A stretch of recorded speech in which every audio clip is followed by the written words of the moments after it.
Breaking news at 5, a 12-hour standoff and manhunt in Sedalia for James Horn Jr. turns up nothing. Police saying Horn shot and killed his girlfriend and her son in Clinton, Missouri. That victim, Sandra Sutton.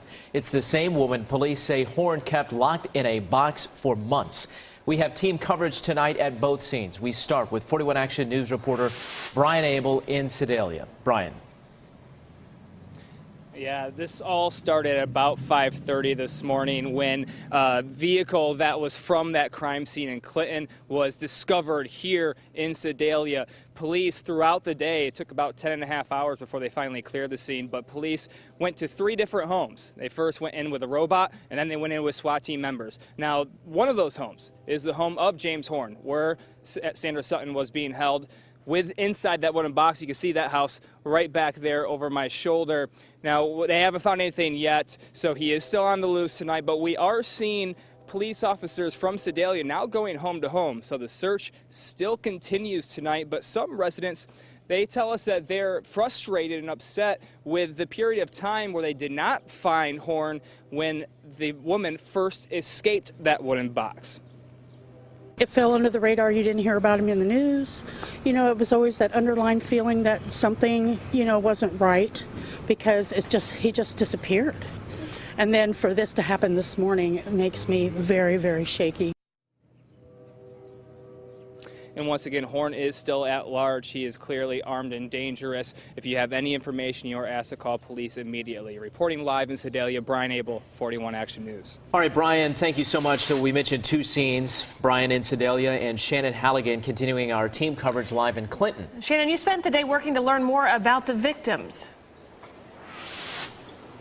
Yeah, well, this is the home where Sandra Sutton and her 17-year-old son were living and also where they were found dead early this morning. You could see the sign on the door there that reads, "Welcome to the Suttons." I'm told by neighbors here that this was Sandra's brother's home. 17-year-old Zachary had just finished up school for the year at Clinton High School, and the district had grief counselors there for students today. I spoke to some juniors who said Zach was in the special education program there. Neighbors tell me that the two had been living in the home for 2 to 3 weeks now. None that I spoke to had any idea Sandra had any connection to James Horn or the situation in Sedalia. And now that police haven't been able to locate Horn, people are even more on edge. We have no connection at all, so I'm probably not really in any danger, but it's still just happened a little close here. It still emotionally, I feel a bit, it's a word I used earlier, creeped out or freaked out, yes. Another question people have here, how did Horn get to Clinton? I'm told by family members that the car that he stole from this house belonged to Sandra's mother, and that was the one that was found in Sedalia later. We'll continue to keep you updated on this developing situation. Live in Clinton, Shannon Halligan, 41 Action News. All right, Shannon, thank you. Here is a timeline of events leading up to where we are right now. So let's take a look here.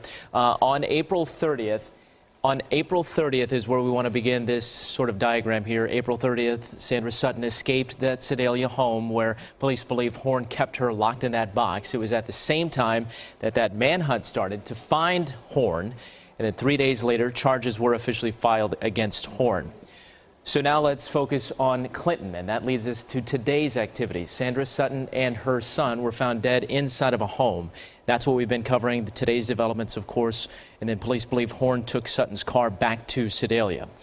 Now, thirdly, here we want to focus on the area that has been the focus for authorities today, searching 3 houses, but in the end did not find anything. All right, thank you so much, Mike. Let's get back to Clinton, Missouri. 41 Action News reporter Brenda Lise Gonzalez is there at the Henry County Sheriff's Office. That's right, Krista. Just an hour ago, the Assistant Chief of Police for the Clinton, Missouri Police Department told us that they're still working to figure out exactly what happened here early this morning. Now, they know how he may have gotten out of Clinton. They don't know exactly how he got here. They've been searching for any abandoned cars. So far, no clues. Now, they do say again, he is still at large and extremely dangerous. Now, earlier in the afternoon, they removed both bodies of Sandra Sutton and her son, Zachary, from the home where they were found early this morning. They've been taken to the Jackson County Medical Examiner for an autopsy. We expect preliminary results to come as early as tomorrow. Now, the 3 family members found the 2 shot dead inside their home after they arrived from an overnight work shift. They found Sandra's car at a hospital in Sedalia just minutes from where she told police he held her captive in a box for months. They originally thought that's where he could be hiding. Now, Lieutenant Sonny Lynch says they could and would have provided extra patrols at the home where she was staying here in Clinton if she had asked for it and if they had known where she was in the first place. The fact is that we didn't know she was living in our community. And as far as I can tell from checking, she has never even sought an order of protection. Now, they don't know whether or not that would have made any difference, but they do say that several victim advocates went to her, advised her to take that order of protection, but she said she felt safe enough with her relatives here in Clinton. Again, they don't know whether or not that would have made a difference, but they could at least have provided a few extra patrols around that home where she was staying at the time.